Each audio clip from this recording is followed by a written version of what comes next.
what if you lost a war? And like right after, Before you even like catch your breath. you're handed this massive bill. Oh, yeah. And I don't mean like a Metaphorical bill. I mean like like here's the actual bill for all the damage. and the numbers are so big, no one can even agree. On how to write it down. Right. Talk about adding insult to injury. Absolutely. And that's kind of the scenario Germany found itself in after World War I. Yeah. So today we're diving into this whole idea of German reparations after World War I. And how the world grappled with, this idea of making Germany pay Right. for this devastating war. Yeah. And we're going to be using This really interesting historical analysis of the Paris Peace Conference to kind of guide us through this. Okay. So it's 1919 Paris. And the city's kind of trying to piece itself back together. Right. After, this massive war. Absolutely. But things are tense. Like everyone's feeling the weight of millions of lives lost. Yeah. And the global economy is just in shambles. It was a really bleak time. I mean, you have to imagine. Entire cities were just rubble. Wow. I mean, just imagine entire countries that look like they've been just completely bombed out. So this desire, this kind of thirst for justice, this need to make Germany pay. Yep.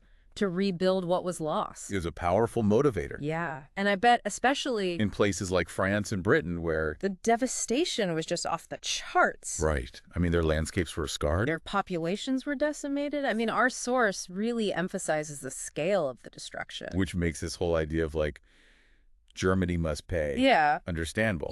And no one embodied that sentiment more strongly than Georges Clemenceau. Okay. The French leader. And he was all about making Germany pay. Oh, absolutely. I mean, Clemenceau. He already lived through Germany attacking France back in the Franco-Prussian War. So he'd seen this before. Oh, wow. And then to experience it again. With World War I and see the devastation. He was determined. This time Germany was going to pay, and they were going to pay dearly.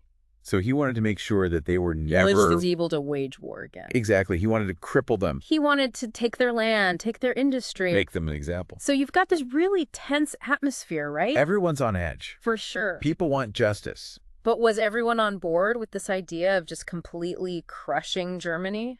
Well, not really. It wasn't quite as simple as that. Okay. See, there were these two main schools of thought emerging.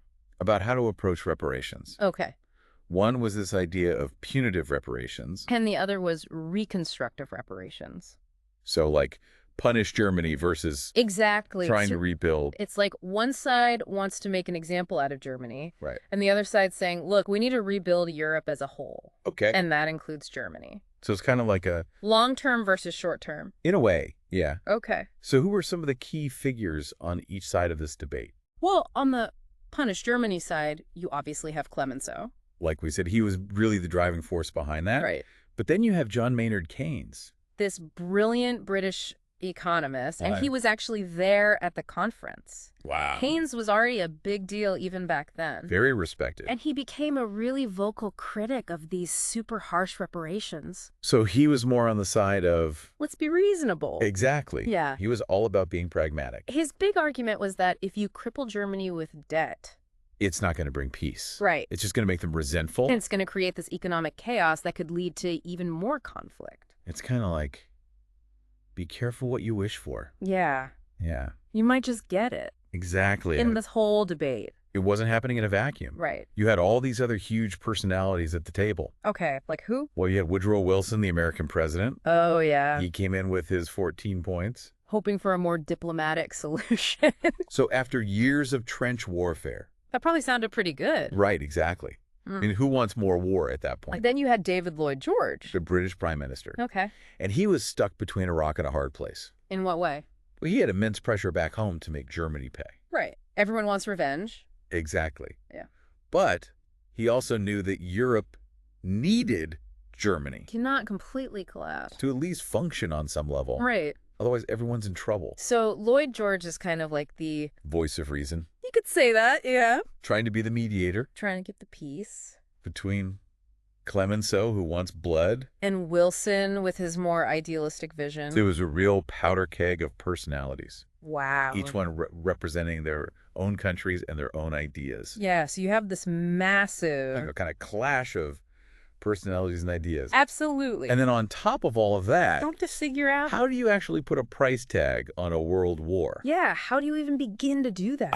I mean, how do you even quantify that? Right. Rebuilding entire countries. Replacing what was lost. It's almost like trying to put a price tag on a human life. Yeah. You know? How do you even It's impossible. begin to? Yeah. And they didn't even have like the tools we have today. Right. Like, you can't just Google cost of rebuilding Belgium. Exactly. So they were really in uncharted territory. They were making it up as they went along. Pretty much. Yeah. And our source mentions these experts like Lacher and Cunliffe. Okay. They were brought in to try and make sense of these massive numbers, So they're the ones tasked with, figuring out. yeah, like what can Germany actually pay?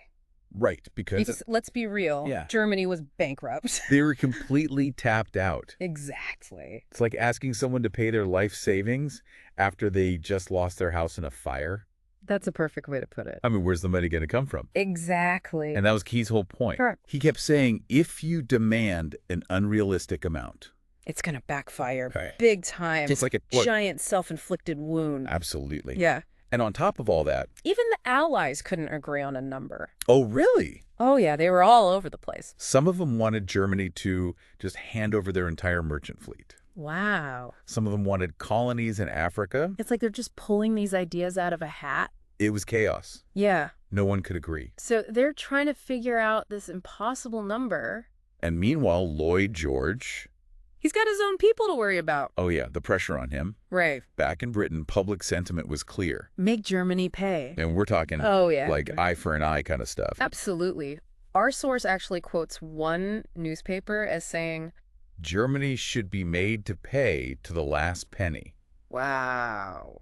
So you can imagine Yeah. Lloyd George is stuck Yeah. trying to balance this public anger Right. with what he knows needs to happen for Europe. So how do you... It's a tough spot to be in. Yeah. How do you balance that need for revenge with...